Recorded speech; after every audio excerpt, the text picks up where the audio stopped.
আশা করি সবাই ভালো আছেন। আজকে আমি সন্ধ্যার পরে ভাবলাম গরম গরম তেল চিতই পিঠা বানিয়ে খাবো, তার জন্য চলে আসলাম রান্নাঘরে।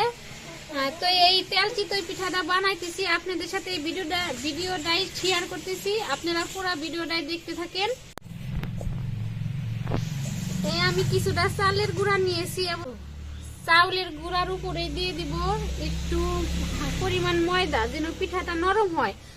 শুধু চাউলের গুঁড়া দিয়ে বানাইলে পিঠাটা কিন্তু শক্ত হয়ে যায়, তাই আমি একটু ময়দা দিলাম পিঠাটা যাতে নরম হয়।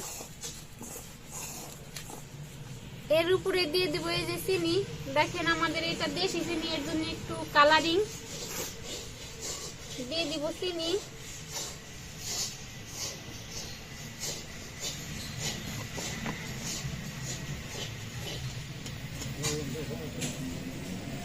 দিয়ে দিব অল্প একটু লবণ।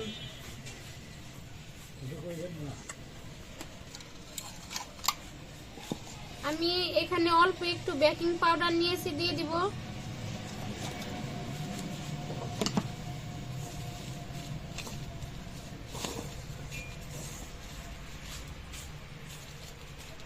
এবারে এই যে হালকা কুসুম গরম পানি নিয়েছি, আমার হাতে কিন্তু হাত দিতে পারতেছি গরম পানিতে, এরকম গরম পানি। এখন অল্প অল্প দিয়ে বেটারটা রেডি করে নিব।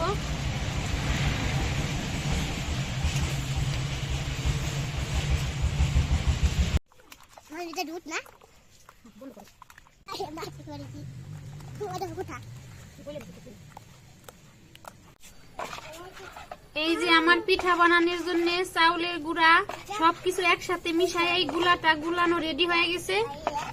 এবার চুলাটা ধরিয়ে দিব।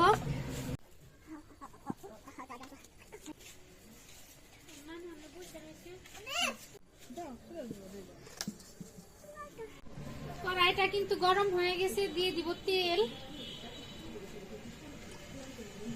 তেলটা কিন্তু গরম হয়ে গেছে। এবার আমি যে গুলাটা গুলিয়ে রাখছিলাম দিয়ে দিব তেলের উপরেই।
এই দেখেন আমার পিঠাগুলি কি সুন্দর ফুলতেছে।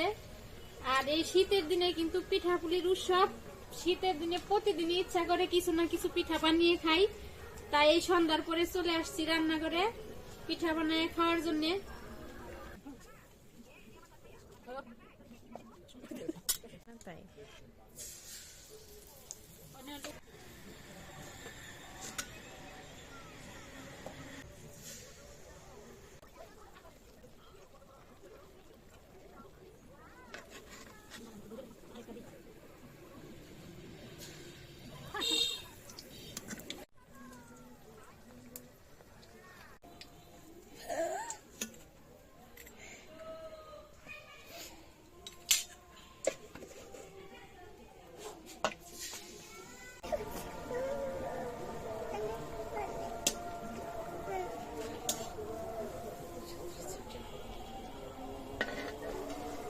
এটা উঠালে আমার সবগুলা পিঠাই ভাজা শেষ।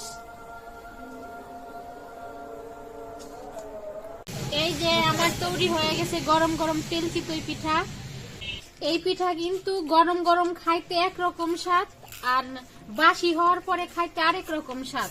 তো আপনারা দুই ভাবেই বানিয়ে ট্রাই করে দেখবেন কোনটা মানে গরম গরম খাইতে বেশি মজা না বাসি পিঠা খাইতে বেশি মজা, অবশ্যই ট্রাই করে কমেন্টে জানাবেন।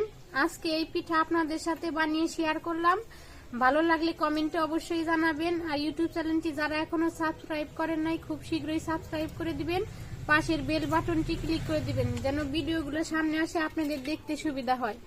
আজকের ভিডিওটা এ পর্যন্তই, দেখা হবে পরবর্তী আরেকটা রান্নার রেসিপির ভিডিও নিয়ে। ততদিন আপনারা সুস্থ থাকবেন, ভালো থাকবেন, আল্লাহ হাফেজ।